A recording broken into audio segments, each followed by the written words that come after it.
The movie opens with the narrator staring down the barrel of a gun held by Tyler Durden. Tyler checks his watch, counting down to ground zero, then asks if the narrator has any last words. The narrator mumbles, and once the gun is removed, admits he can't think of anything. As Tyler looks out over the dark city, the narrator takes us back to the beginning of the story. He hasn't slept in 6 months. His job as a traveling product recall specialist leaves him exhausted, juggling jet lag and stress.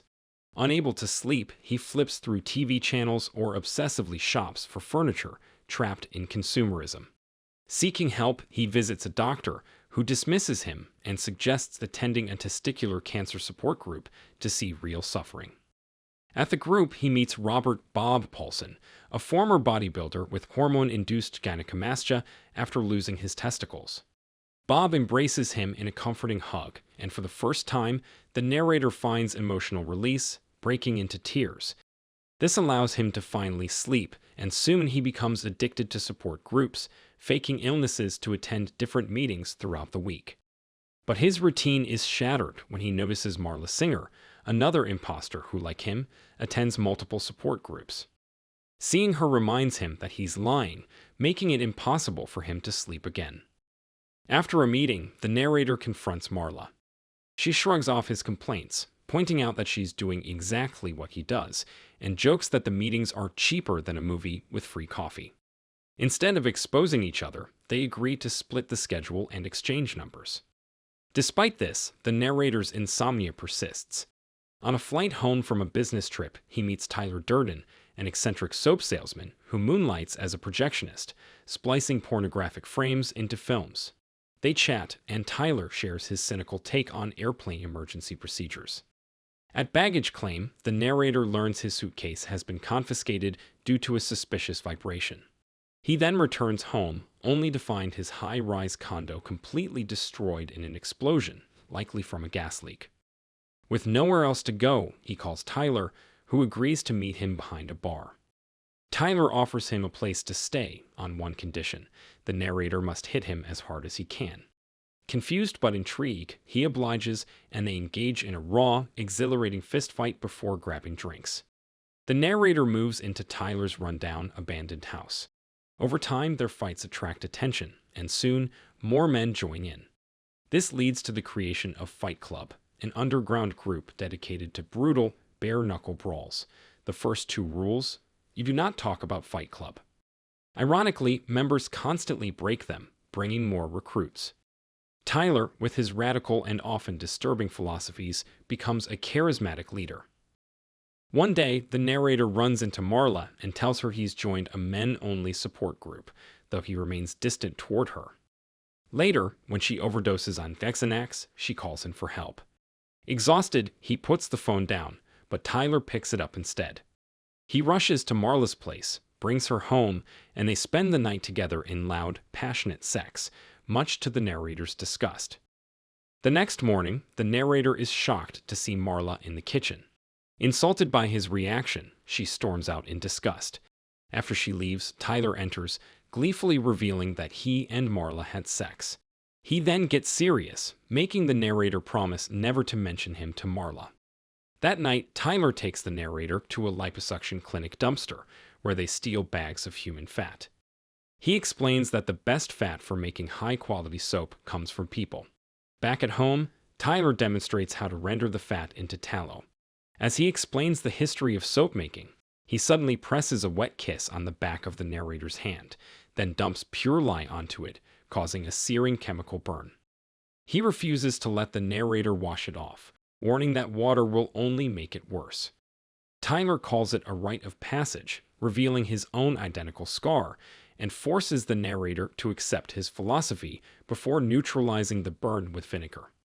Later, at a department store, they meet a cosmetics salesperson, and the narrator notes that Tyler's soap sells for an exorbitant price. That same night, Tyler takes things further, holding a college dropout at gunpoint and threatening to kill him if he doesn't pursue his dream of becoming a veterinarian. He also allows Lou, the bar owner where Fight Club meets, to beat him senseless.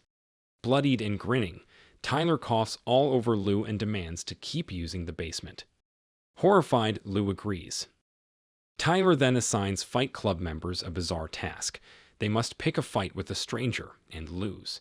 The narrator finds this harder than expected. Bob awkwardly provokes people in a plaza, while another member taunts a priest. Days later, Marla disappears from the house, and Tyler introduces the narrator to his latest obsession. Using his soap-making skills, Tyler has transformed the basement into a lab, crafting explosives from common ingredients. As Fight Club expands, it takes on a new, more dangerous purpose. At work, the narrator faces mounting pressure and finally confronts his boss, leveraging inside knowledge about the company's substandard practices. He demands to work from home with higher pay in exchange for his silence.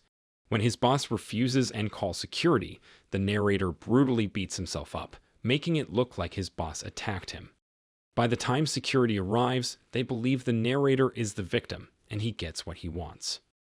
Meanwhile, Tyler escalates his influence over Fight Club, assigning homework to recruits and preaching against consumerism, authority, and modern dependence on society. He advocates for a return to a time when a man's worth was measured by his labor and only took what he needed. This philosophy evolves into Project Mayhem, a movement that shifts from underground brawling to coordinated acts of vandalism and destruction. Authorities begin to take notice, but Tyler demonstrates that the very people investigating them, police officers, waiters, bus drivers, are secretly part of Project Mayhem. The group threatens the police chief with castration, and the investigation is quietly dropped. Their rundown house becomes the headquarters for Project Mayhem, where new recruits undergo grueling initiation and training, and Tyler orchestrates increasingly bold acts of chaos. As Project Mayhem grows, the narrator feels increasingly alienated from Tyler, watching as his influence over the recruits deepens.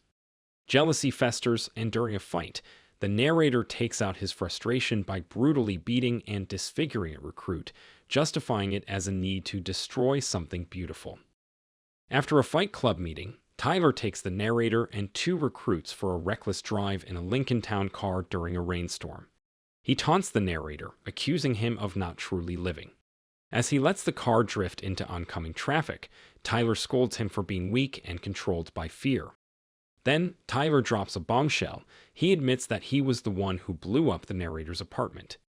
With that revelation, the narrator stops resisting.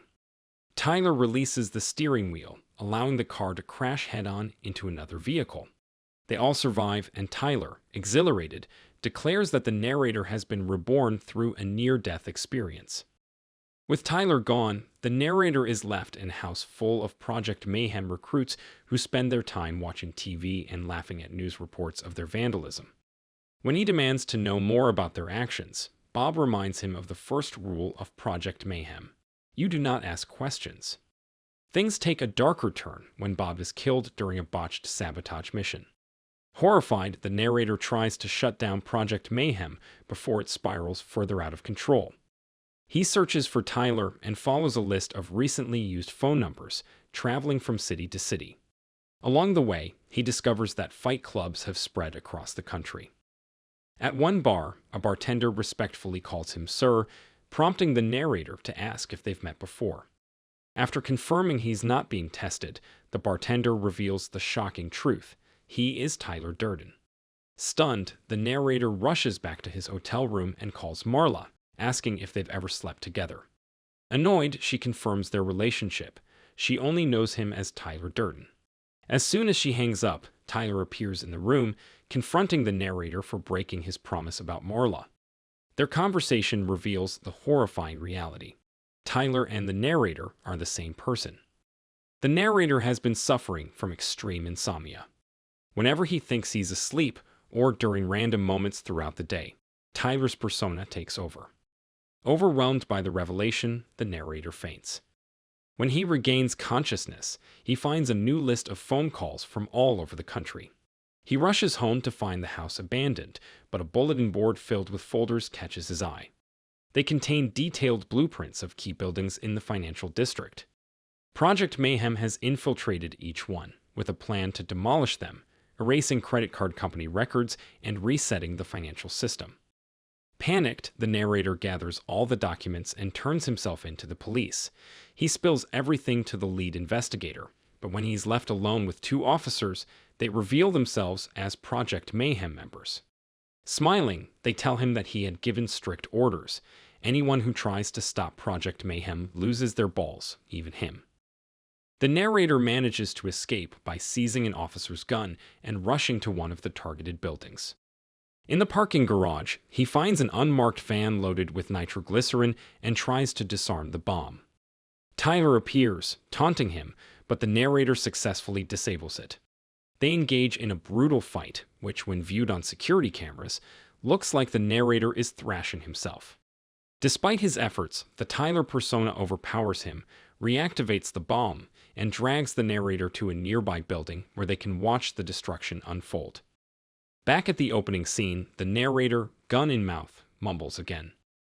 Desperate, the narrator pleads with Tyler to stop, but Tyler is unwavering. He insists that Project Mayhem is saving humanity from consumerist oppression and that there will be no casualties. Every worker in the targeted buildings is a willing member. At his breaking point, the narrator realizes that whatever Tyler can do, he can do. He sees Tyler holding a gun, then realizes that he's the one holding it. He raises the gun to his own chin and tells Tyler to listen.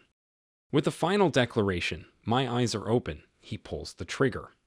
The bullet rips through his cheek, but somehow Tyler is fatally wounded. A gaping hole appears in the back of his head.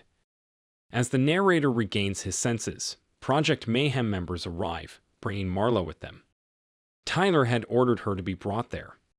Seeing his injuries, they assume Tyler is still in control and leave to get medical supplies. Alone with Marla, the narrator reassures her everything's going to be fine. Then the first explosion ignites, followed by others across the skyline. Holding Marla's hand, he watches as the buildings collapse in a symphony of destruction.